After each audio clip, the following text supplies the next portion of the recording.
At the restaurant, Alice asked, "Charlie, what's wrong? What are you trying to say?" "Mark called me over and said that you were being given time off starting Thursday for the whole next week. We wouldn't have to rush the wedding celebration." "Really? That's amazing." "And that's not all. He gave us tickets for a 4-day cruise." I put the tickets on the table, and tears welled up in Alice's eyes. Everything was ready, and now we could leave for Kentucky as early as Thursday, which made planning much easier. The rehearsal dinner took place on Friday. I asked my father if he needed any money. He said that ever since we announced the wedding, he had been saving the money I'd been sending him. Once again, I realized how much I respect and admire this man. After dinner, I kissed Alice and told her I'd see her tomorrow. Alice told her mom the number of guests for the wedding and the banquet, but didn't tell me because she knew I was already nervous enough. I understood that all my brothers and sisters would be there, uncles, aunts, and their families.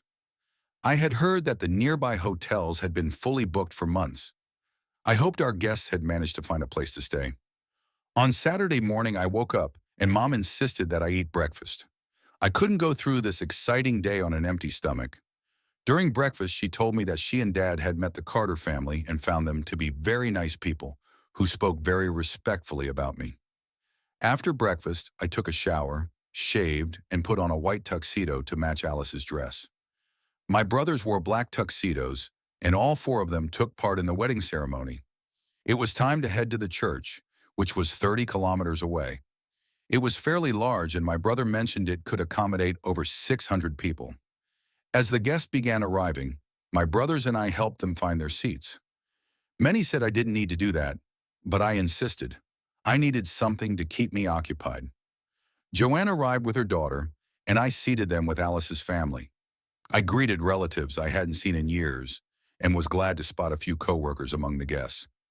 My boss, Mark, flew in with his wife. Then I was told to go to the altar because the limo with Alice had arrived, and according to tradition, the groom shouldn't see the bride before the ceremony starts. I spoke with my parents a bit more while the organist began playing.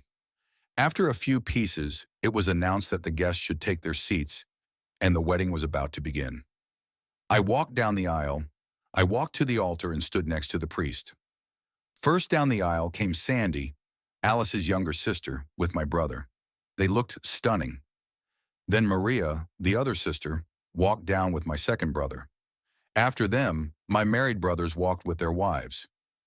Next came my nephew carrying the rings. Two men rolled out a white aisle runner, and my niece walked down it, scattering rose petals. The music changed, and everyone stood up. The wedding march began to play, and Alice appeared in the doorway, escorted by her father. She looked incredibly beautiful, like an angel. I felt tears running down my cheeks. "Who gives this woman to this man?" the priest asked. "Her mother and I do," her father replied. We exchanged vows, and I placed the ring on her finger. Then I was given the sign to kiss the bride. I kissed her, and it was the happiest moment of my life. "Ladies and gentlemen, I present to you Mr. and Mrs. Jones," the priest announced. All the guests stood and applauded.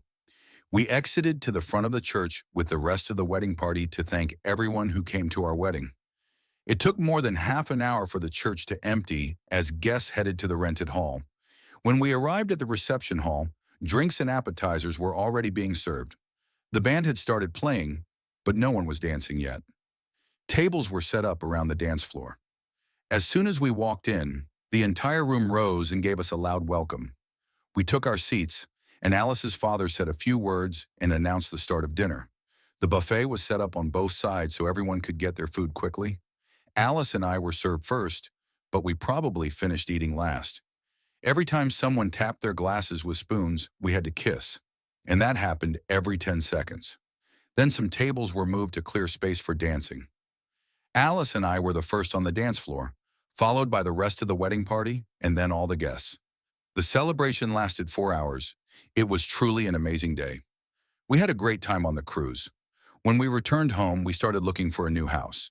Eventually, we found a great 3-bedroom home with a jacuzzi. For the first couple of weeks, we lived in my small apartment, but Alice felt we needed something more spacious. We asked Joanne if she would be okay on her own without Alice, but she assured us she wasn't struggling financially and just enjoyed taking care of her.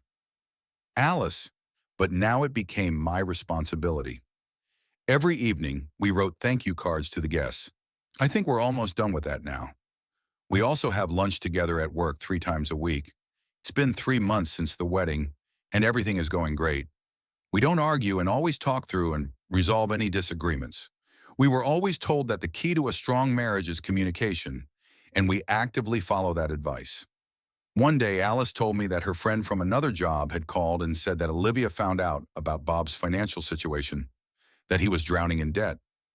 There was also a rumor that someone advised Bob to get a DNA test when the baby was born, though no one knew where that information came from. A few weeks later, Alice got another call from her old job and was told that Bob and Olivia were having problems. Eventually, Bob did take a DNA test, and it showed he wasn't the father. Crazy, right? Thank you for reading my story.